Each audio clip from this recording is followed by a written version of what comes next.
Hello, it's Paul, 2E0EIJ, or if I'm on 11 metres, 26 Charlie Tango 730. I haven't put anything on YouTube for a while because there's been a lot going on. First of all, if you've read my blog, you'll have known I've moved QTH.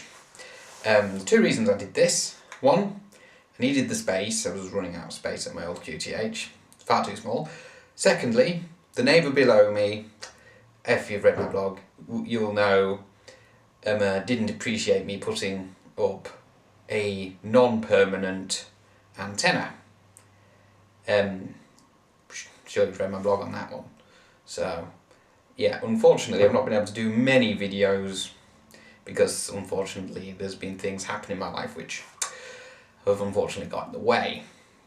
So, the good news is a few things have changed. First of all, my car, as you may have read my blog, you also know that's been problematic for me, especially when it comes to whether or not it's going to be ready for the National Hamfest, which I will be attending this year, so if you do see me, please say hi.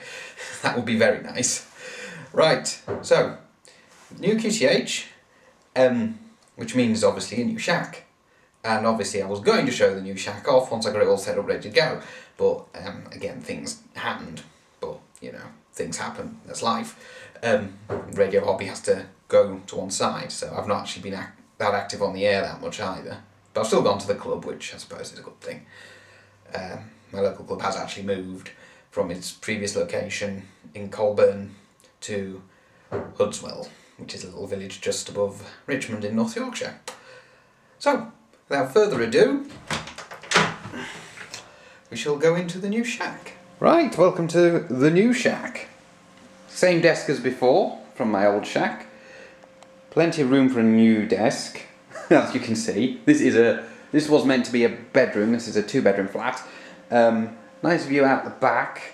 So actually quite high up, some trees there. You'd think, oh, let's put an antenna there. Easier said than done.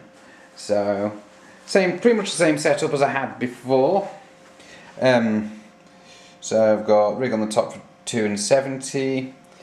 See QIT KT8900D, the middle rig is for 10 metres, CRT SS 9900.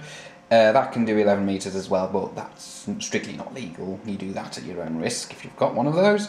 And to stay on the legal side of things for 11 metres, I have a President Grant 2, which you should already be familiar with. That's not the premium version. I got that long before they thought of the premium version. It's not really been used that much, and if you look at the S-meter, you can see there's nothing on it. That's because I've not put an antenna on it, because the antenna is actually on the SS9900 for 10 metres, because for reasons that I've not quite figured out, it only tunes for 10 metres on the ground plane it's on. So, set of speakers there for the computer, which I'm not sure I had those last time. I might have done, I might not have done. My homemade extension speaker that's connected to the SS9900. Same monitor as before, same SWR meters. A label machine that's very retro. You'll see there's a microphone there on the side. I'll just grab that. This is a CB microphone from a TTI TCB 550. It's actually not connected to a CB radio. It's connected to a little box attached to the side of the desk, which I assembled using some instructions I found on the internet. And as you can see, with just this desk space, here's a bit of a premium, so there's a lot of things put on top of the shack computer tower. Same one as before. And under the desk there's all the power supplies. I'm using a computer power supply at the moment for the SS9900, which really I shouldn't be doing. The Maplin one, which those are going to end up quite few and far between if you've heard the news about Maplin. That's powering the Grant 2 and the KT8900D. Really shouldn't do that either, but I'm not going to be transmitting with both radios at the same time. I wouldn't do that. Keyboard and mouse are the same, so there you go. There's nothing really changed here, because pretty much everything as what it is. You might have noticed a couple of the original Raspberry Pi there. One of them doesn't work. I think I managed to kill it. I apologise in advance to the foundation, but I suppose that's what they're partly designed to do, to be replaceable. Antennas, and that's a curtain rail there as well. which I thought I might be able to use for some sort of antenna thing, but I haven't tried that yet. My homemade ground plane antenna, I'm not sure you can make it out, but as you can see it's made of just bits of copper wire and plastic waste pipe. The pipe came from B&Q, a well-known DIY store in this country. The wire, I've had that lying around for years. I thought, let's put it to some use. And there's a plug on the end of that, but that's not the original plug because that was the antenna that my former neighbour wasn't too happy about. The rest of that's actually down in my shed. I do have a shed now. That's good to know. So on this shelf, with just pretty much everything for storage, the RSGB Radio Communications Handbook. Now that I got at the National Hamfest a little while ago now. My certificates for passing my foundation in intermediate, and there's bits on there you're not meant to see. There, my licence. You can see my call sign, and you just can't see my address. You're not allowed to see that. Sorry, but there's people on the internet that I've had dealings with in the past that have got hold of my address and posted it all over the internet. Well, my previous address anyway, and the address before that, as it turned out. So, don't want to let them get that. So that's probably a good thing that I put my hand over that. So radios, they're all CBs there. CB SWR meter. Horrible things, they're not reliable. I've actually took one apart that didn't work at all. That was a Moonraker one, interestingly enough. Who also sell ham stuff. And right, so things for putting antennas in, chargers for the HTs, variable capacitor. I bought that for building a magnetic loop. I haven't done that yet. There's a really big one on the top shelf. You might have noticed that. On this shelf, just more random bits. My VV898, which I don't use. Yeah, one of my other passions is fast cars, although I can't exactly afford to buy something like that. Hence why I've got that. Right, there's Midland Basecamp 446 on there. A realistic scanner from the late 70s, early 80s. Looks like it belongs in an episode of Stranger Things. I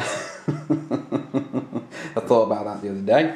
The little silver Comet CDC jumper thing that I bought to put through the window at the old place so I could use the antenna that I had to remove. And on the bottom shelf it's all wires, and there's an old telephone there, crimp tools, rivet gun, CB antenna tuner, some blue tack on there. My T2LT antenna is in there somewhere. I know it is because I've seen it. And it's time to get that on the go, I think. Apologise for that. I forgot that was on. And on the bottom shelf we've got my all my coaxial feeders, which all need new plugs. That's kind of annoying. And there's some bits and pieces on top of it, just cable ties and another section for my homemade 2-meter antenna, which would help get it up high. I could just buy more of those and more pipes, and it just makes it higher. It's quite clever, actually, how that actually works out. But you know, security marker, some instructions there for saltwater dummy load. I do have such an item. I just need to put some new saltwater in it, because to move I had to empty it. Camping mallet. Now that'll be for the National Hamfest, because I should be going further camping this year, all being well.